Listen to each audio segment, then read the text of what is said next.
오늘 하나님께서 우리에게 주시는 말씀 함께 보도록 하겠습니다. 신약성경 사도행전입니다.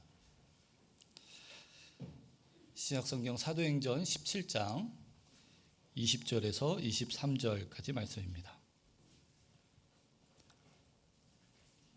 신약성경 사도행전 17장 20절에서 23절까지 말씀, 사도행전 17장 20절에서 23절 말씀 우리 한 목소리로 함께 봉독하도록 하겠습니다. 내가 어떤 이상한 것을 우리 귀에 들려주니 그 무슨 뜻인지 알고자 하노라 하니 모든 아덴 사람과 거기서 나그네 된 외국인들이 가장 새로운 것을 말하고 듣는 것 이외에는 달리 시간을 쓰지 않음이더라. 바울이 아레오바고 가운데 서서 말하되 아덴 사람들아 너희를 보니 범사에 종교심이 많도다. 내가 두루 다니며 너희가 위하는 것들을 보다가 알지 못하는 신에게라고 새긴 단도 보았으니 그런즉 너희가 알지 못하고 위하는 그것을 내가 너희에게 알게 하리라. 아멘. 함께 읽으신 이 말씀 가지고 담임 목사님 나오셔서 어떤 이상한 것을 아는 축복이라는 제목으로 말씀 전해주시겠습니다. 할렐루야. 오늘 한 주간의 삶을 또 마치고 예배 자리에 오신 여러분 위해 하나님이 함께 하시기를 바라고요. 특별히 우리 블레싱 친구들, 사실은 이제 블레싱이라는 말은 축복한다라는 말이잖아요. 친구들은 친구들을 축복한다. 우리가 친구들이라는 용어는 상당히 포괄적으로 사용하는데 우리 교회가 친구들이라는 용어를 사용하는 것은 하나님께서 우리를 친구들이라고, 예수님이 우리를 친구라고 불러주신 것이 첫 번째고, 두 번째로는 우리 성도들끼리 서로 이렇게 사실은 나이 많고 적음에 따라서 뭐 그렇게 저기 하지 않고 우리 모두 다 친구잖아요. 그런 개념을 가지고 참 주님을 섬겼으면 좋겠다라는 마음으로 친구들 교회라고 이름을 지었는데, 블레싱 친구들은 우리 모든 주변에 있는 이런 친구들을 축복하는 그러한 자리의 의미를 갖기 위해서 이렇게 우리가 귀한 집회를 마련합니다. 여러분들이 이제 여러분들을 초청하려고 노력을 많이 했지만은 그럼에도 불구하고 또 오지 못하는 분들이 많이 있습니다. 그만큼 교회를 가까이가 어렵다라는 그런 이야기입니다. 전혀 낙심할 필요는 없고요. 초청하는 것이 첫 번째 목적이지만은 두 번째 목적은 이런 시간들을 통해서 내 자신이 먼저 은혜 받는 게 아주 중요합니다.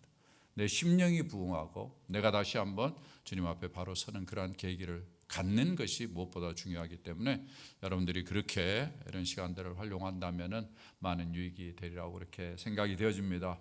우리 오늘 그래도 우리 현국모 우리 사장님 우리 선생님 오셨는데 우리 교회 간판도 해주시고 아주 말 써주신 분인데 우리 그래도 한번 웰컴하도록 그렇게 하겠습니다. 잠깐 좀 그 자리에서 일어서 주시죠. 예, 잠깐 좀. 예, 괜찮습니다. 우리 구자익 장로님과 같이 이렇게 하셨습니다. 우리 뜨거운 박수로 격려해 주시면 대단히 감사하겠습니다. 감사합니다. 네, 앉아주시죠. 예. 혹시 제가 못 보신 분들 가운데 누가 있나요? 몇 분이 좀 오시기로 했는데 또 못 오신 분들도 계시곤 하네요. 예. 하여튼 하나님께서 우리 교회에 계속해서 새로운 식구들을 많이 늘어나도록 그렇게 도와주시기를 바라고, 또 우리의 심령들도 날마다 세월이 지날수록 더 소생하고 새로워졌으면 좋겠습니다. 사도 바울이 고백했던 것처럼 uk시는 날로 새하지만 우리 심령은 날마다 새로워지는 은혜가 있기를 주의 이름으로 축원합니다. 예. 여러분 혹시 인생을 살면서 언제 신에 대해서, 보이지 않는 세계에 대해서 관심을 갖기 시작했는지 모르겠습니다. 그 모멘트가 있나요? 한번 잘 생각해 보세요. 그리고 여러분이 보이지 않는 신에 대해서 관심을 갖고 뭔가를 추구할 때 여러분들이 발견한 거라든지 느낀 것 어땠는지 한번 좀 마음속으로 좀 정리를 해봤으면 좋겠다라는 생각이 듭니다. 그리스에서는 이런 이야기들이 상당히 많이 있습니다. 여러분, 그리스 하면은 신화 이야기죠. 그들은 일상적으로 신에 대한 추구들이 상당히 많이 있었습니다. 그래서 많은 신들이 있었죠. 그들이 다신론의 그런 배경을 가지고 있습니다. 신을 향한 마음, 보이지 않는 어떤 세계에 대한 그러한 추구, 이것은 인류 역사에 있어서 상당히 오래된 그런 이야기가 되겠습니다. 오늘 성경에 보면은 사도 바울이라는 사람이, 이 사도 바울은 기독교에서 아주 중요한 인물 중에 한 사람입니다. 이 바울이라는 사람이 아테네라는 시에 갔습니다.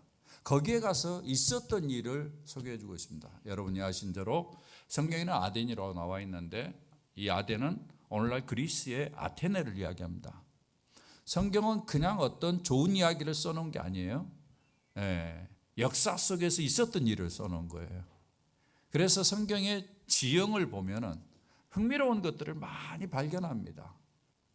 여러분들이 2000년 전 시대를 살진 못했지만은 이런 기록을 보면은 여러분이 2000년 전에 고대 시대가 어땠는지를 알 수 있어요. 이걸 현대 용어로는 인류학이라고 그렇게 이야기를 해요. 그러니까 우리가 모르는 민족들에게 가가지고 그들은 아침에 뭘 먹더라, 몇 시쯤 어디에 나오더라, 어디에 나와서 어떤 대화들을 주로 하더라, 그리고 몇 시에 들어가가지고 그리고 집에서 어떤 이야기들 하고 그들이 주로 대화하는 것들은 어떤 이야기들이야, 이런 것들을 기록해 놓은 것이 있어요. 우리나라에는 많지 않지만 미국에는 상당히 많습니다. 전 세계에 있는 모든 소수민족에 대한 기록이 다 있어요. 그런 기록을 보면 내가 가보진 않았지만은 그 사람들이 어떤 생각을 하고 그들이 뭘 먹고 대화를 어떤 이야기를 하는지를 알 수 있어요. 오늘 성경에 나타난 내용이 바로 그런 내용입니다. 사도 바울이라는 사람이 우리가 읽지는 않았습니다만은 바로 그 윗부분에 16절에 보면은 사람들을 기다리기 위해서 이 아덴에 들어갑니다. 그 아덴에 들어가서 이제 사도 바울이 본 것이 여기에 이제 성경에 쭉 기록이 되어 있어요. 여러분이 한번 타임머신을 타고 2000년 전에 아덴의 시로 한번 딱 들어가서 여러분이 있는다 생각하고 그 형편이 어떤지 한번 살펴볼 수 있기를 바랍니다. 먼저 사도 바울이 발견한 것은 16절에 이렇게 적혀져 있습니다. 아덴에서 그들을 기다리다가 그 성에 뭐라고 이야기합니까? 우상이 가득한 것을 보고 라고 이렇게 하고 있어요. 시에 딱 들어갔는데 우상이 가득해요. 이 말이 무슨 말이에요? 여러분 우상이 가득한 곳을 가보셨는지 모르겠습니다. 아마 지금과 같이 큰 도로를 생각하면은 아마 우상이 가득한 것 잘 감이 안 잡힐 거예요. 그러나 여러분들이 이제 고대 시대를 가보면은 큰 넓은 광활한 땅도 있지만은 산이 많이 있는 곳들이 있어요. 이 아데네 같은 데는 특별히 그렇습니다. 여러분 잘 아신 것처럼 옛날에는 산을 높은 성을 높은 산 위에다 지었고 특별히 신전들은 그렇게 많이 지었어요. 그러니까 그 산이 있는데 그 산 속에 이만한 이제 구멍을 팝니다. 이렇게 신의 사이즈에 따라서. 그래서 큰 신은 이만큼 크게 파고 적은 신은 이만큼이에요. 여러분이 그 가이사라 빌립보라는 말 저에게 많이 들어봤죠? 가이사라 빌립보 지방에 이스라엘에 가면은 큰 산에 바로 이런 구멍들이 들어 있어요. 그게 뭔가 하면 전부 다 우상을 놨던 곳이에요. 이제 그런 이미지를 딱 생각할 수 있죠. 우상이 많더라. 첫 번째 이미지가 우상이 많은 거예요. 그 다음에 이제 그 유적지를 쭉 둘러봤더니 아테네에서 이제 사도 바울이 소위 말해서 관찰을 하는 거, 오늘날로 이한 관찰. 시내에 들어가서 뭐가 어디에 있나, 어떤 것들은 이 관찰 실력이 상당히 중요하거든요. 여러분들이 어딜 가든지 그 집에 뭐가 있는지, 또 어떤 사람이 있는지, 또 어떤 형편인지 관찰하는 게 상당히 중요해요. 애들에게도 이 훈련은 상당히 중요한 훈련입니다. 여러분 자연과학은 전부 다 관찰 훈련에서부터 시작이 돼요. 어떤 게 다른가, 새로운 게 뭔가, 이런 것들을 보는 거죠. 가봤더니 그의 눈에 보이는 것이 이 사람들이 이렇게 우상을 많이 섬기는 거 보니까 종교심이 아주 강하다라는 것을 발견했어요. 그들의 마음속에 종교심이 있어가지고 신을 섬기고자 하는 마음이 있어요. 그런데 다녀보니까 그게 뭐가 또 있는가 하면은 알지 못하는 신에게 드리는 단, 거기에 제사를 드리는, 그러니까 여러 신들이 있는데 신들을 다 섬기는데 어떤 신은 안 섬기면은 자기에게 해가 돌아올까봐 불안해가지고, 사람의 심리가 그렇잖아요. 그렇죠? 누구한테 안 해주면 불안하죠. 저 사람이 나한테 해코지 할까봐, 신도 나한테 해코지 할까봐 이제 불안해가지고 알지 못하는 신에게도 제사를 드리는가. 그래야 안전빵이잖아요. 그럼 모든 신에게 다 제사를 드렸으니까 나에게는 더 이상 이 세상을 사는 동안에 어려움이 없다, 이렇게 스스로 생각하는 거죠. 안 그렇습니까?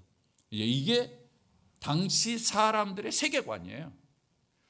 그런 문화 속에서 여러분이 지금 산다고 한번 해보세요. 그런 분위기에서 여러분도 똑같이 할 거예요. 거의 다. 그런 우상을 섬기고 여러분도 이양하는 것 눈에 보이지 알지 못하는 신에게도 이것까지도 해줘야 안전하지 이런 마음을 가지고 아마 신을 섬겼을 수도 있어요. 그것이 아테네의 분위기입니다. 그 다음에 성경에 보면은 재미있는 이야기가 있어요. 17절에 뭐라고 이야기를 하는가 하면은 회당이 나와요. 그 다음에 좀 내려가면은 장터가 나와요. 회당과 장터가 언급이 돼요. 회당은 여러분 잘 아신 대로 이스라엘 백성들, 유대인들이 주로 있는 시나고그입니다. 유대인들이 바벨론 포로가 되고 난 다음에 그곳에서 유대인들의 정체성을 갖기 위해서 만든 것이, 세운 것이 회당이죠. 근데 그 회당에는 여기에 이야기하는 것처럼 뭐라고 이야기합니까? 17절에 유대인과 경건한 사람들이 있는 거예요. 유대인들과 유대인들, 일반적으로 유대인들 안에 경건한 사람들이 있는 거죠. 특별한 장소니까. 그 다음에 뭐가 언급되는 거야? 장터가 언급이 돼요. 거기에서는 날마다 만나는 사람들이라고 표현하고 있어요. 그러니까 그때 당시에 이렇게 쭉 시내를 돌아봤더니 사람이 모이는 곳이 두 곳이에요. 하나는 회당이고 하나는 뭐예요? 장터예요. 이곳에 사람들이 주로 많이 모이는 거예요. 가서 봤더니 회당에 모이는 사람 좀 특별하고 장터에 모이는 사람은 또 장을 보기 위해서 모이는 사람들이에요. 그 사람들 사이에서는 말이 많아. 서로 막 대화하고 막 이런 모습이 그려지는 거예요. 여러분 아테네를 대충 그릴 수 있습니까? 아테네 지금 그 시내에서 어떤 일들이 벌어지고 있는지 막 머릿속에 그려지나요? 이걸 보면 그려져야지. 멍하니 저를 보고 있으면 어떻게 그렇다고 이렇게 해야죠. 사람들이 흥미로운 것은 이 안에서 변론을 하고 있었다라는 것입니다. 여기에 변론을 하는데 18절에 두 그룹이 소개되고 있습니다. 에피쿠로스 철학자들과 스토아 철학자들이에요. 두 그룹이 소개되고 있어요. 여러분 그리스 로마 하면 많은 철학자들을 기억할 겁니다. 여러분 잘 아는 누구? 소크라테스로부터 시작해서 그 다음에 플라토, 그 다음에 아리스토텔레스 전부 다 아시죠? 그분들이 BC 한 4세기, 5세기 이때부터 이제 주로 활동을 했기 때문에 그 이후로 계속해서 철학자들이 많이 나온 거죠. 그 중에 이때 지금 사도 바울이 아테네를 방문했을 때 주로 거기에서 많은 영향력을 끼치고 있는 사람들이 두 그룹이에요. 에피쿠로스 학파와 스토아 학파입니다. 여러분들이 아마 스토아 학파에 대해서는 들어보셨으리라고 생각합니다. 스토아 학파들은 대부분이 금욕주의죠. 그 사람들은 이 세상에 모든 것이 돌아가는데 로고스가 있다라고 이야기를 합니다. 그래서 모든 물질 안에도 로고스가 있어서 로고스가 작동할 때 건강하게 돌아갈 수 있다. 사람도 로고스가 있다. 특별히 사람의 이성에도 로고스가 있다. 그래서 그 로고스를 쫓아서 살 때 함부로 행동하지 아니하고 절제하면서 자기 자신을 지켜나가는 인생을 살 수 있다라고 생각했던 사람들. 그래서 이 사람들은 상당히 쾌락을 절제하고 이 이성을 따라서 로고스를 쫓아서 행복을 그렇게 살면은 행복을 누릴 수 있다. 이렇게 생각했던 사람들이 스토아파입니다. 거기에 반해서 에피쿠로스 학파는 어떻게 알려져 있는가 하면 쾌락주의자라고 알려졌어요. 그런데 이 쾌락주의자라는 말에 오해가 있습니다. 이 사람들은 모든 것을 움직이는 동력이 우연이라고 생각했습니다. 모든 요소에, 모든 원자에 우연적인 운동이 작동해가지고 모여가지고 어떤 형상을 이룬다. 이렇게 생각하면서 물질을 가장 중요시 여겼던 사람들입니다. 스토아파는 로고스를 중요시 여겼고 여기는 그냥 원자가 우연히 그렇게 엮어져 가지고 움직인다. 이렇게 생각하면서 쾌락주의적인 상향을 가는데 쾌락주의를 두 가지로 왔어요. 하나는 육체적인 쾌락인데 하나는 또 정신적인 쾌락이에요. 근데 이 사람들이 강조하는 것은 육체적인 쾌락이 아니라 정신적인 쾌락이었어요. 허황된 욕구로 말미암아 육체적인 쾌락이 오는데 그것은 그들이 터부시했습니다. 그리고는 정신적인 쾌락을 추구하면서 어떤 걸 강조했는 거니 소박한 음식을 먹는 거. 이 사람들이 제일 싫어하는 것이 뭔가 하면 음식을 먹으면서 나중에 고통하는 거, 많이 먹어가지고 고통하는 거, 이걸 제일 싫어했어요. 그래서 소박한 음식을 먹고 좋은 친구를 사귀면서 고통을 피하면서 사는 것, 이것을 가리켜서 정신적 쾌락을 하고 있어요. 이런 가운데 마음의 평온을 누리는 것. 오늘날 우리가 생각하는 쾌락주의와는 상당히 다르죠.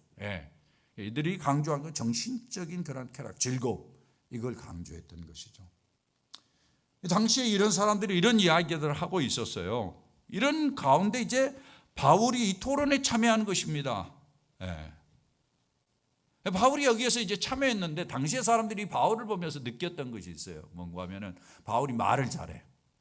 그래서 성경에 보면은 뭐라고 이야기를 하는가 하면은 말쟁이다라고 이야기하면 18절 중반절에 보면은 말쟁이다. 예. 그리고 어떤 사람은 말하기를 뭐라 이방 신들을 전하는 사람이다. 그리고 이야기하기를 그가 예수의 부활을 이야기한다라고 이야기를 해요. 사람들이 느낄 때도 바울이 말을 아주 잘했던 것 같습니다. 달변가에서 여러분이 바울이 쓴 이 글들을 보면 바울이 얼마나 말을 잘했을지를 알 수 있죠. 예, 나는 바울을 만나보지는 않았지만은 이런 것들을 통해서 이제 알 수 있는 거예요. 근데 바울이 말하는 것이 예수 그리스도에 대해서 말하는데 사람들이 익숙하지 않은 거예요. 이상한 거예요. 그래서 이방신이라고 이야기를 해요. 그러나 이들이 바울이 말하는 것에 대해서 관심을 보이기 시작한 겁니다. 그러면서 네가 말한 이 새로운 가르침이 도대체 뭐냐? 그것이 무슨 뜻인지 좀 알고자 한다라는 이야기를 하게 되죠. 그래서 사도 바울이 이 새로운 것, 그것을 앞부분에서는 어떤 이상한 것, 여러분 보세요. 19절에서는 새로운 가르침이라고 하고 있고 그 다음에 20절에서는 미안합니다. 어떤 이상한 것 이렇게 표현하고 있어요. 이게 똑같은 이야기죠. 처음 들어본데 이상한 거예요. 그러지 않았겠습니까? 사람이 죽었다가 다시 부활했다. 전혀 상상할 수 없는 이야기죠. 그러나 새로운 거예요. 근데 이상한 거예요. 어떻게 사람이 죽었다가 다시 살아나?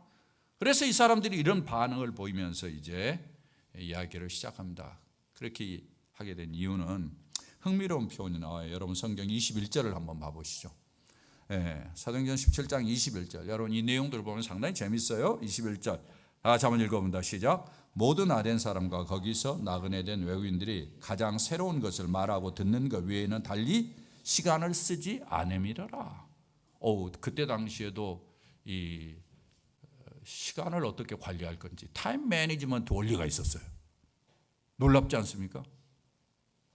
그 사람들은 시간을 주로 어떻게 했죠? 어디에다 썼다는 이야기예요. 새로운 것을 말하고 듣고 새로운 것을 깨닫고 이런 데 썼다라는 거예요. 여러분 놀랍지 않습니까? 오늘날 사람보다 훨씬 더 낫지 않습니까? 오늘날 사람들은 뭐예요? 전부 다 놀고 먹고 뭐 이런 데다 쓰고 어떻게 하면 쾌락을 즐길까 이런 데다 쓰는 사람 많잖아요. 근데 그때 사람들은 여기 봤더니 새로운 것을 말하고 듣는 거. 제가 봤을 때는 놀라운 자세 같아요. 그렇게 봤을 때는 옛날 사람들이 우리보다 못한 게 아니에요. 사람들이 좋은 방향으로 진화한다고 그러는데 천만의 말씀입니다. 여러분이 오늘날 세상을 보셔서 알겠지만은 오늘날 세상은 더 악하기도 하고 더 어쩌면 천박하기도 하고 어떻게 보면 더 못된 방향으로 가기도 하죠. 진화했다고요? 천만의 말씀. 사람이 옛날보다 오늘날 사람이 머리가 좋다고요? 넌센스입니다. 여러분 옛날 사람들을 몰라서 그렇지. 여러분 이 그리스 로마 사람들이 생각했던 것들을 보시라고. 그들이 시간을 어디에다 썼느냐? 여기에 새로운 것을 말하고 듣는 것 위에는 달리 시간을 안 썼다. 별로 놀라질 않으시네요, 여러분들은.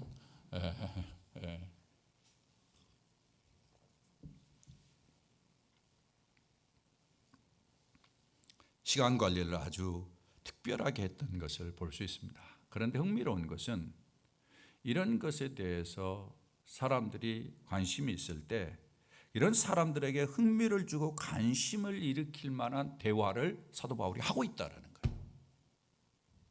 그게 뭐냐? 사도 바울이 말을 잘해서 물론 그런 것도 있겠지만은 더 중요한 것은 예수 그리스도의 죽음과 부활에 관한 것이었습니다. 그건 낯선 것이에요. 이해가 안 되는 것이에요.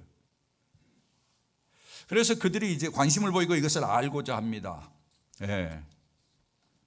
그래서 이제 사도 바울이 이 말을 하게 되는데 22절에 보면 이렇게 이야기를 합니다. 바울이 아레오바고 가운데 서서 말하되, 이 아레오바고라는 말이 나와요. 여기는 어디를 이야기를 하는 거냐?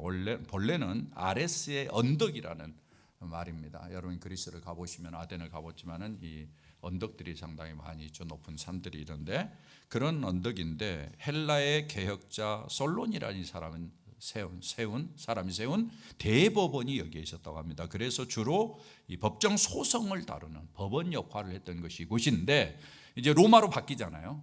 로마로 바뀌면서는 이 기능이 법정 소송보다는 문화와 풍속, 도덕 이런 것들을 관장하는 장소가 됐대요. 그래서 새로운 종교가 나타난다든지 어떤 철학이 유입될 때 이곳에서 다 내어놓고 이야기를 하고 감동하고 컨트롤하는 그것이 맞은지 틀은지 사람들이 그걸 어떻게 다뤄야 될지 이런 이야기를 했던 곳이 바로 아레오바고라는 곳입니다.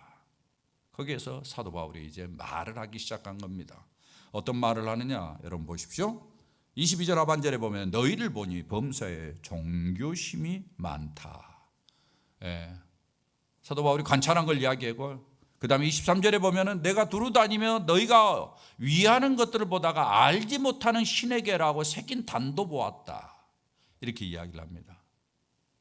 그러면서 내가 너희가 알지 못하고 위하는 그것을 내가 알게 하겠다 라고 이야기를 하는 거죠. 당대 사람들이 전부 다 이제 많은 신을 섬기는 겁니다. 아까 제가 이야기한 것처럼 다신론, 범신론적인 사상을 가지고 있어서 그런 가운데서 자기들이 불안하니까 알지 못하는 신에게도 제사를 드린 거죠.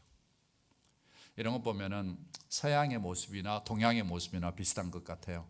여러분 우리나라도 어떻습니까? 제가 어렸을 때 보면은 전부 다 샤머니즘이 아주 많았죠. 샤머니즘이 범신론적인 그런 배경을 가지고 있잖아요. 그 다음에 어떻습니까? 다신론적인 배경 마찬가지입니다.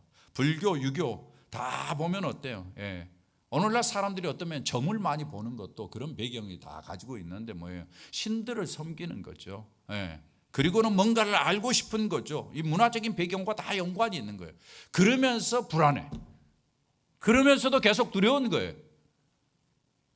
그래서 뭔가를 알고 싶어 하고 점을 보면서 뭔가를 이렇게 이게 사람의 마음인 것 같습니다. 그러고 보면은 서양이나 동양이나 비슷한 본래 저는 샤머니즘의 배경에서 자랐습니다. 어렸을 때 어머니 굿을 많이 했어요. 집에서 굿을 하는 거. 굿뼈 전부 다 뭐예요? 신을 섬기는 행위 중에 하나잖아요. 결국 나의 삶에 어려움이 없도록 그러잖아요. 굿을 하는 이유가 뭐예요? 내 생에서 액땜을 하기 위해서 굿을 하잖아요. 그리고 저는 우리 엄마 따라서 불교를 갔어요. 그리고 엄마는 굿도 하고 절에도 갔어요. 그래서 절에 따라가서 제 이름도 이제 팔았다는 이야기도 하고 거기에 이제 쌀 퍼가지고 가가지고 이제 거기에다가 봉양하는 것도 제가 봤어요. 아마 제가 그 세계 속에 계속해서 자랐더라면 저는 계속해서 지금도 그런 세계관 속에서 나의 인생을 계획했을 것이에요. 이 모든 것 그러나 진리가 아니죠. 저는 불교를 잘 알지 못합니다만 불교에 대해서 그래도 어느 정도 좀 살펴보면 여러분 잘 아시는 대로 불교는 석가를 섬기면 안 되는 곳이죠. 석가는 본래 자기를 섬기라고 이야기를 안 했죠. 불교가 석가모니를 섬기게 된 것은 대승불교 때문에 그렇습니다. 여러분 불교에 소승하고 대승이 있다고 그러잖아요. 들어보셨죠? 거기에 승자는 이 승마승자래요. 그러니까 이렇게 이 술의 승자예요. 그러니까 뭘 실어 가지고 가는데 어떤 말인관이 구원에 이르도록 하는 데 있어서 자기가 중생하며 해탈하는 데 있어서 뭘 실어 가지고 갈 거냐 이런 의미예요.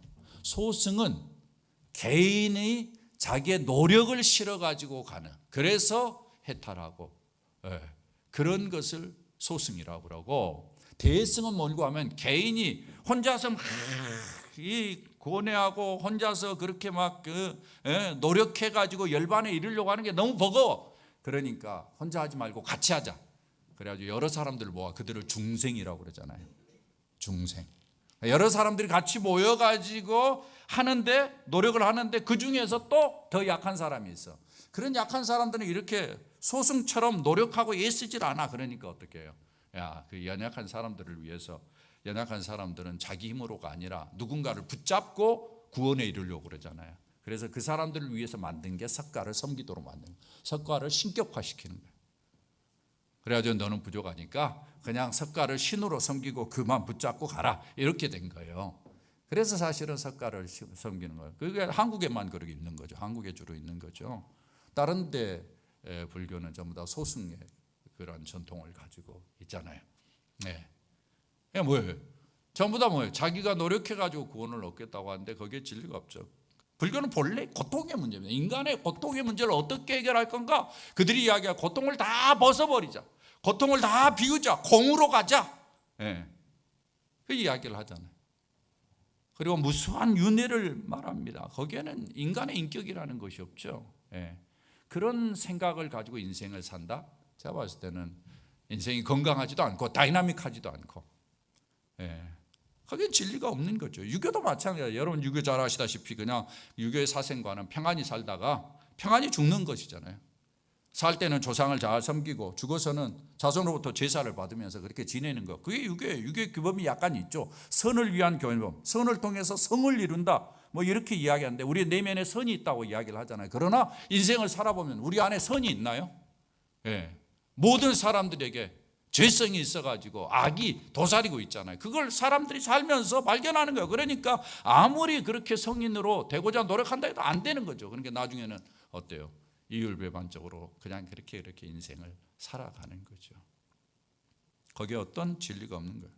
무속적이든 불교든 유교든 어른들 따라서 접하는 것이지만 그것이 인생의 해답이 되지 않은 거예요. 그러니까 아테네 사람들이 어떤 것도 인생의 해답이 되지 않고 이쪽 저쪽 방황하고 있듯이 사실은 오늘날 동양의 사람들도 어떤 데서 해답도 찾지 못하고 방황하면서 인생을 살아가는 거예요. 이런 상황에서 이제 오늘 아테네에서 사도 바울이 새로운 것, 이상한 것을 이야기를 하는 거예요. 그게 먼저 예수 그리스도, 먼저 하나님에 대해서 이야기를 합니다. 여러분 24절을 한번 보시길 바랍니다. 24절에 보면은 그 밑으로 쭉 이어지는 말인데 사도 바울이 먼저 하나님에 대해서 이야기해요. 24절 다 같이 한번 읽어볼까요? 시작. 우주와 그 가운데 있는 만물을 지으신 하나님께서는 천지의 주제시니 손으로 지은 전에 계시지 아니하시고, 여러분 잘 아신 대로 아까 뭐라고 그랬습니까? 에피쿠로스파, 그 다음에 스토아 철학, 그 안에 로고스가 있다라고 이야기했어요. 그 다음에 원자에게 아무런 것이 없고 그냥 원자 스스로 운동력이 있어가지고 뭐 움직인다고 그랬어요. 근데 지금 여기엔 전혀 다른 이야기를 하고 있는 거예요. 24절에서 너네들이 그렇게 생각할지 모르지만 우주와 그 가운데 있는 만물은 하나님이 지어서 있다 이야기를 하고 있는 거죠. 하나님이 천지의 주제다. 그분을 너희들이 신전을 만들어가지고 거기에다 둔다고? 어림도 없는 이야기다. 그 다음에 25절, 무엇이 부족한 것처럼 사람의 손으로 섬김을 받는다? 하나님은 그런 분이 아니다. 부족한 분이 아니다. 그 다음에 25절 하반절에 이는 만민에게 뭐라고 이야기합니까? 생명과 호흡과 만물을 친히 주시는 이심이라. 그 다음에 뭐예요? 26절에 보면 인류의 모든 족속을 한 혈통으로 만드사. 여러분 이것은 제가 이야기를 하지 않아도 인류의 조상이 한 혈통이라는 것은 일반적으로 알려져 있는 사실일 겁니다. 온 땅에 살게 하시고 그 다음에 연대를 정하시고 거주의 경계를 정하시는 이런 하나님이 계시다는 이야기를 하는 겁니다. 그러면서 27절에 뭐라고 이야기하는가 하면 아주 중요한 이야기예요. 다 같이 한번 읽어봅니다. 시작. 이는 사람으로 혹 하나님을 더듬어 찾아 발견하게 하려 하심이로되. 그러니까 뭐예요? 그런 것들을 보면서 우주를 보면서 만물을 보면서 여기에 사람들이 살아가는 그런 모습들, 사람들의 혈통의 모습들을 보면서 연대를 보면서 사람들이 사는 거주 경계를 보면서 하나님을 알도록 그렇게 계획을 했다라는 거예요. 이것을 로마서 1장 19절 20절에서는 이렇게 이야기를 하고 있습니다. 여러분 한번 보실래요? 로마서 1장 19절의 말씀입니다. 다 같이 한번 읽어볼까요? 시작. 이는 하나님을 알만한 것이 그들 속에 보임이라. 잘 보세요. 하나님을 알만한 것이 누구 속에? 그들 속에 보이라. 사람들 속에, 자연 속에 보인다라는 이야기예요. 하나님을 알 수 있게 됐다. 하나님 그렇게 만들었다는 이야기예요. 그 다음 보세요. 20절 말씀. 장세로부터 시작. 그의 보이지 아니하는 것들 곧 그의 영원하신 능력과 신성이 그가 만드신 만물에 분명히 보여 알려졌나니 그러므로 그들이 핑계하지 못할지니라. 이게 뭐예요? 자연 만물에 하나님을 알 만한 것이 다 뒀다라는 거예요. 그런데 그 가운데서 하나님을 섬기지 아니하고 그걸 전부 다 우상으로 만든 거예요. 사람들이 어리석어 가지고 그 이야기를 지금 하고 있는 것입니다. 그러면서 사도 바울이 이야기하기를 29절에 보면은 하나님을 금이나 은이나 돌에다 사람의 기술과 고안으로 새긴 것들과 같이 여길 것이 아니니라. 하나님은 우상과 같이 여겨짐을 받을 수 없다라고 그렇게 단정을 합니다. 그러면서 아주 중요한 이제 결론적인 이야기를 하고 있어요. 30절 여러분 한번 보시죠. 읽지 않았지만 보세요. 다 같이 한번 읽어봅니다. 시작. 알지 못하던 시대에는 하나님이 간과하셨거니와. 이 말이 무슨 말이에요? 사람이 무지해 가지고 이 진리를 깨닫지 못하고 알지 못한 시대에는 하나님이 간과했다는 말이 무슨 말이에요? 간과했다, 오버루킹, 넘어가줬다, 봐줬다라는 이야기예요. 하나님이 봐줬다라는 이야기예요. 그래 너네들이 모를 수 있지? 그렇게 봐줬다라는 거예요. 지금까지는 봐주었던 거예요. 다 봐준 거예요. 모를 수 있어. 너네들이 우상을 섬겨도 모를 수 있어. 그런데 30절에 보면은 이제는이라는 말로 표현합니다. 이제는 간과하셨거니와 이제는 아니다라는, 상황이 달라졌다는 거예요. 상황이 달라졌는데 뭐가 달라졌는데 어디든지 사람에게 다 명하사, 어느 곳에 있는 사람이든지 다 명하사 뭐하라? 회개하라 하셨다. 회개하고, 회개는 뭐예요? 유턴하는 거예요. 돌아서는 거예요. 가던 길을 멈춰서 돌아서는 거예요. 우상을 섬기던 길을 돌아서서 멈춰서 돌아서는 거예요. 회개하고 돌아서는 거예요. 돌아서도록 했는데 왜냐하면은 그 다음 31절 이는, 그 이유는 잘 보세요. 여러분 성경을 진짜 잘 이해하셔야 돼요. 이는 이유가 있어요. 하나님이 회개하도록 그렇게 하신 이유, 이제는 더 이상 옛날에는 봐줬는데 봐주지 않는 그러한 때가 왔다라는 거예요. 어떤 때냐? 잘 보세요. 31절 이는 뭐라고 이야기합니까? 정하신 사람으로, 뭐예요? 하나님이 정해놓은 한 사람이 있다라는 거예요. 그가 누구일 것 같아요? 여러분 추측해 보세요. 누구일 것 같아요? 예수님이죠. 그렇죠. 예수님을 정하셨다는 거예요. 하나님이 예수님을 정해가지고 다 같이 읽겠습니다. 그 다음에 천하를 공의로 심판할 날을 작정하시고, 자 이제는 뭐가 있다라는 거예요? 심판할 날이 있다라는 거예요. 자 예수님을 보내기로 작정하시고 예수님 보내신과 동시에 이제는 심판해야 되겠다. 하나님이 노아 시대 이후로 이제 하나님의 심판이 오는 거죠. 하나님의 심판을 작정하시고 그 다음에 뭐라고 합니까? 이에 그를 죽은 자 가운데서 다시 살리신 것으로 모든 사람에게 믿을 만한 증거를 주셨습니다. 다른 사람이 믿을 수 있는 증거를 줬는데 바로 그 한 사람이 죽도록 만들고 그를 다시 살리는 행위를 했다. 예수 그리스도의 죽으심과 부활을 이야기하죠. 그 과정을 통해서 그 예수 그리스도를 믿음으로 말미암아 그 믿을 만한 증거를 주셨다는, 예수 그리스도를 믿음으로 말미암아 사람들이 회개하고 하나님 앞으로 돌아오도록 하는 길을 열어주셨다라는 거예요. 옛날에는 그래서 우상을 섬겨도 하나님 봐줬어. 그런데 지금은 아니라는 거예요. 이제 예수님이 왔기 때문에 예수 믿고 예수 안에서 하나님을 만나는, 하나님께로 돌아오는 그러한 은혜를 주님께서 준비하셨다라고 이야기를 하는 거예요. 너네들이 모른 거, 너네들이 새롭게 느끼는 거 바로 이거다. 하나님이 계시는데 그 하나님이 너희들로 하여금 하나님에게 돌아오도록, 다른 우상을 섬기지 않고 하나님에게 돌아오도록 하기 위해서 예수 그리스도를 보내고 예수 그리스도가 죽었다가 다시 산 거다. 바로 이것이 새로운 거야. 이상한 것이지.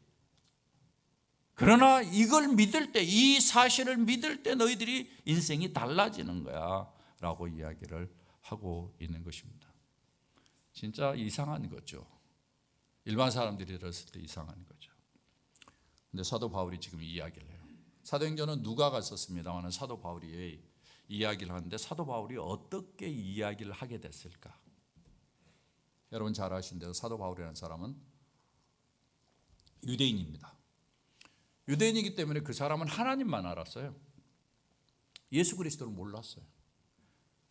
하나님과 예수 그리스도를 연결을 못한 거죠. 그래서 여러분 잘 아시다시피 예수 그리스도가 이 땅에 오신지도 모르죠. 있어요. 친구는 예수 그리스도가 죽었다가 다시 살아났다라는 사람들이 사는 것 때문에 그걸 믿는 사람들이 생겨서 예수가 뭐 하나님이야? 그러면서 이 믿는 사람들을 잡아 죽이러 다닌 거잖아요. 여러분 잘 아신 것처럼. 그래가지고 여러분 우리가 잘 아는 다마스커스, 오늘날의 시리아 다마스커스까지 가서 이 사람이 예수 믿는 사람들을 잡아 죽이는 거예요. 이 사람 하나님만 알았어요. 예수는 몰랐어요. 그런데 예수 그리스도를 알게 됐어요. 여기 하나님이 정하신 사람을 알게 됐어요. 어떻게? 다마스커스로 가다가 하늘에서 갑자기 빛이 있어 쓰러지잖아요. 누군지 모르는 거야. 눈이 어두웠어요. 누군가가 나타나니까 당신 누굽니까? 라고 이야기를 하니까 나는 네가 핍박하는 나사렛 예수다라고 이야기해요. 사도 바울은 실제로 예수를 핍박했어요? 안 했어요? 안 했어요. 예수 있을 때 없었던 사람이에요. 사도 바울이 핍박하는 것은 지금 누구예요? 예수 믿는 사람을 핍박하는 거예요. 그런데 예수님이 뭐라고 그래요? 네가 나를 핍박하고 있다라고 해요. 그러니까 여러분 보십시오. 여러분 주변에서 여러분을 핍박한 사람이 있으면 누구를 핍박하는 거예요? 예? 예수님 핍박하는 거예요. 그 사람 하나님 가만두겠어요? 예? 가만두겠어요? 가만 안 두지. 예수님 가만두겠어요? 그 정도 여러분이 배짱 가고 사셔야 돼요. 주님께 사도 바울이 그걸 이제 들은 거예요. 그래가지고 사도 바울이 예수가 있구나. 진짜 예수가 죽은 줄로 알고 그건 끝난 줄 알았는데 살아서 나에게 나타났구나. 이 사실을 그가 안 거예요. 그러면 예수와 하나님은 어떤 관계냐? 이 사람은 구약을 잘 아니까 구약에서 하나님이 보내주겠다고 약속한 메시아가 바로 예수 그리스도구나. 하나님이 보내기로 약속한 바로 정하신 그 사람이 예수 그리스도구나. 이걸 알고 깨닫게 된 다음에는 바로 이 예수 그리스도가 죽은 것은 우리의 죄 때문에 죽은 거고 예수 그리스도가 산 것은 우리를 영원히 살도록 하기 위한 것이라는 사실을 그가 깨닫게 된 거예요. 그래서 이야기를 하는 거예요. 그러면서 사람들에게 믿으라고 이야기를 하는 겁니다. 그때 이 아데네에서 그렇게 불안해하던 사람들이 예수를 믿게 됩니다. 34절에 보면은 몇 사람이 그를 가까이하여 뭐라고 이야기합니까? 믿으니라고 이야기합니다. 이런 사람들이 중심이 돼가지고 어떻습니까? 교회가 기독교가 쫙 퍼져나가는 거죠. 제가 교회에 처음 갔을 때 들은 이야기가 바로 이것이었습니다. 저는 무속적이고 불교 유교적인 배경에서 자라고 있을 때 사실은 제 인생의 큰 전환점은 제 중학교 1학년 때였습니다. 24살 된 형님이 고등학교를 졸업 못하고 당시 목포 상업고등학교에서 그래도 옛날에 상업고등학교 갔으면 공부를 잘했다고 그러는데 졸업을 못했어요. 고3을 계속 적을 두고 있다가 24살까지 병치레를 했죠. 당시에 폐결핵으로 고생을 하다가 세상을 떠났어요.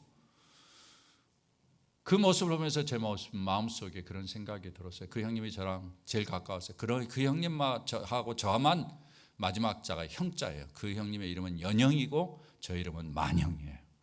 예. 형님이 하루아침에 없어진 거죠. 제 마음속에 들었던 생각은 뭔가 하면 인생에 순서가 있는 것이 아니고 인생이 하루아침에 없어질 수도 있구나. 사람이 나이가 들었다고 죽는 게 아니라 젊어서도 죽는구나. 도대체 이 죽음이 뭐냐? 저는 교회를 잘 안 다녔습니다만은 가끔 먹으러 쫓아다니긴 했는데 그 이후로 교회를 이제 가기 시작했죠. 그래가지고는 제가 중학교 3학년 때 이 사실을 듣게 되었어요. 하나님이 있다라는 거예요. 보이지 않지만 하나님이 있다는 거예요. 산소가 눈에 보이지 않지만 있는 것처럼 하나님이 있다라는 거예요. 그리고 하나님이 우리를 만들었다라는 거예요. 자기가 원하는 목적을 위해서 만들었다라는 거예요. 우리를 하여금 복되게 하기 위해서 만들었다는 거예요. 그런데 아담과 하와가 죄를 범했다라는 거예요. 네. 그래서 우리의 모습이 다 깨져버렸다라는 거예요.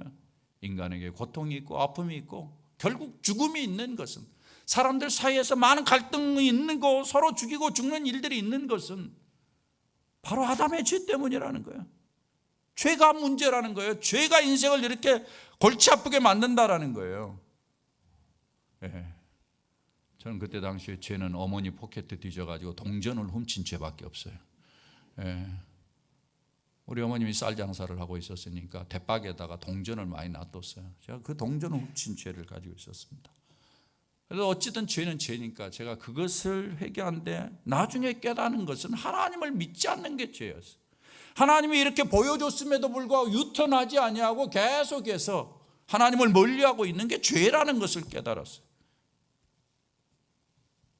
그래서 하나님께서 우리를 죄를 용서하시고 살리기 위해서 예수 그리스도를 보내시고 예수 그리스도를 통해서 사람이 영원히 살 수 있다는 것을 보여주기 위해서 예수 그리스도를 부활시켜가지고 우리의 모든 죄가 용서하시고 그리고는 우리로 하여금 새로운 인생을 살게 하셨다.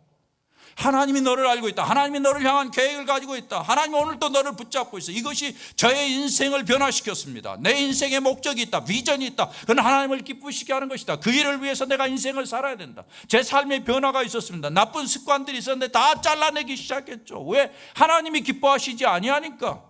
인간의 욕망들이 있었지만 다 잘라내는 거예요. 인생에 고통이 없었겠습니까? 위기가 있었죠. 그러나 하나님이 내게 함께 한다면 내게 이겨낼 수 있다. 그것은 저에게 삶의 활력을 주었습니다. 그래서 저의 오늘이 가능하게 되었죠. 사랑하는 여러분, 저는 오늘 여러분에게 이 하나님, 이 예수 그리스도를 잘 믿는 은혜가 있기를 주의 이름으로 부탁을 드리고 싶습니다. 이상한 것이죠.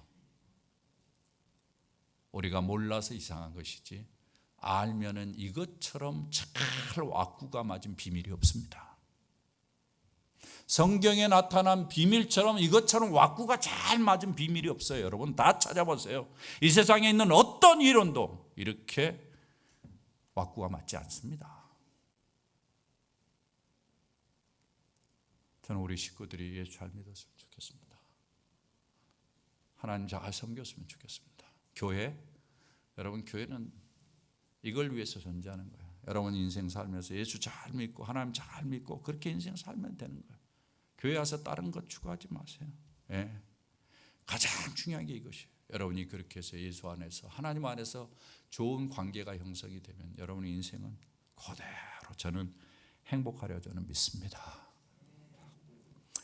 하나님께서 우리에게 주신 복입니다. 에베소서에 보면 하나님이 주신 복을 이렇게 이야기를 하고 있어요. 에베소서 1장 3절에 보면 찬송하려다 하나님 곧 우리 주 예수 그리스도의 아버지께서 그리스도 안에서 하늘에 속한 모든 뭐라고 이야기합니까? 신령한 복. 예. 신령한 복이 있어요. 우리에게 주어진 신령한 복. 그게 뭐냐? 4절에 보면 이렇게 이야기합니다. 창세전에 그리스도 안에서 우리를 선택해다. 택하사. 그러니까 우리가 지금 이 땅에 나기 전부터 하나님이 우리를 알고 계셨어요. 그래서 우리를 선택해 주었어요. 예. 하나님의 선택하심. 이게 복이에요. 예. 하나님이 버린 사람도 있어요. 나를 선택해 주신 게 복이에요. 여러분 그렇게 믿습니까? 예. 그렇게 믿으셔요. 그래서 하나님께서 예수 그리스도 안에서 13절에 보면은 아니요 7절에 보면은 뭐라고 이야기를 하는가 하면은 이렇게 이야기를 합니다. 우리는 그리스도 안에서 그의 은혜의 풍성함을 따라 그의 피로 말미암아 속량 곧 죄 사함을 받아.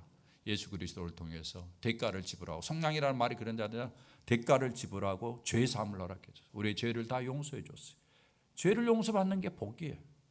그 다음에 13절에 보면 이렇게 이야기합니다. 약속의 성령으로 인치심을 받았으니 성령으로 우리에게 도장을 땅 찍었어요. 뭐예요? 동물에다 도장을 찍듯이 너는 내 거야 하고는 도장을 딱 찍었어요. 그래서 넌 내가 책임질 거야. 내가 너와 함께 내가 너를 놓지 않아. 이게 주님이 약속한 거예요. 사랑하는 여러분, 하나님이 놀랍게 우리에게 주신 복인 줄 믿습니다.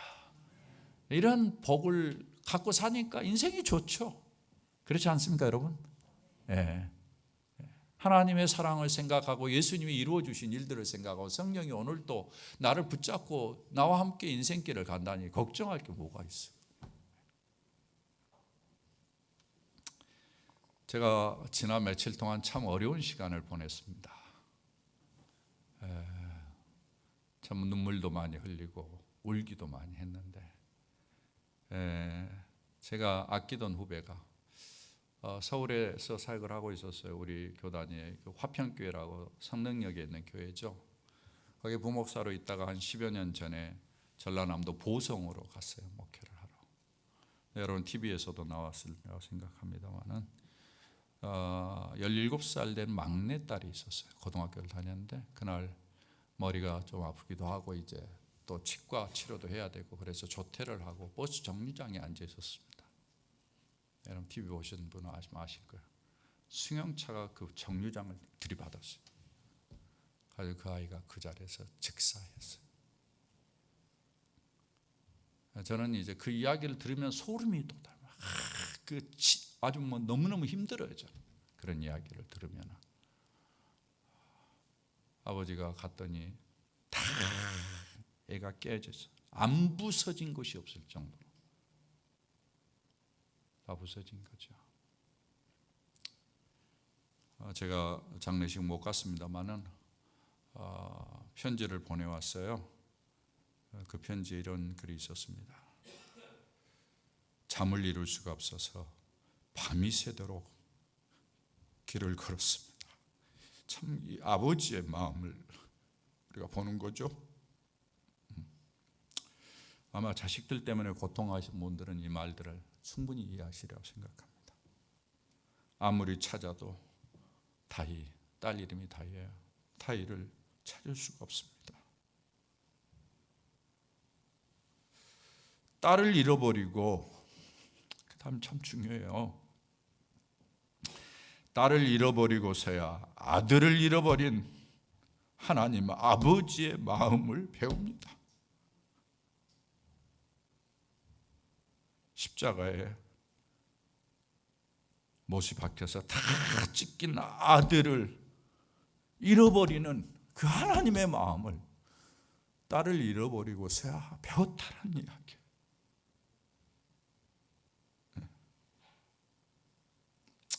그 딸이 참 좋은 딸이었던 것 같습니다. 아빠가 설교가 마치고 나면 아빠한테 아빠 오늘 좀 멋졌어, 멋있었다고 이렇게 격려하는 딸이었나 봐요. 주일날이면 PPT를 띄우고 반주하면서 함께 동역했던 딸. 사위를 데려와서 자랑하겠다고 약속했던 그런 딸인 것 같습니다. 아빠 생일이면 장학금 50만 원을 받게 되었다고 선물을 언니랑 고르고 나머지 20만 원은 자기가 쓰겠다고. 그 목사님 글입니다. 숨이 안 쉬어집니다. 예수님께서 숨을 내쉬면서 나의 평안을 받으라고 하셨는데 그 평안을 얻도록 기도합니다.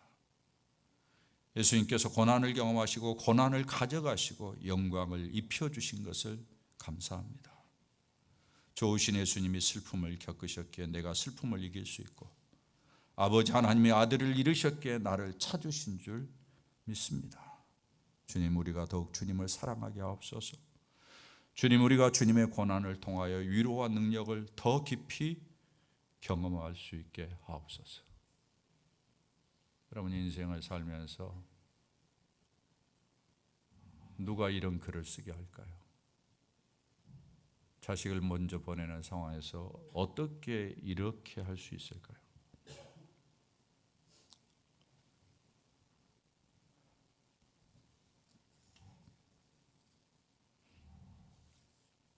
하나님의 놀라운 은혜와 사랑 예수 그리스도를 통해서 우리에게 보여주신 우리를 구원하신 하나님의 손길을 알 때 이런 고백이 가능한 거죠. 사랑하는 여러분, 예수 그리스도는 어떤 이상한 것입니다. 여러분 아직도 혹시 어떤 이상한 것으로만 예수 그리스도를 알고 계시나요? 하나님을 알고 계시나요? 어떤 이상한 이야기를 교회에서 한다고만 생각하시나요?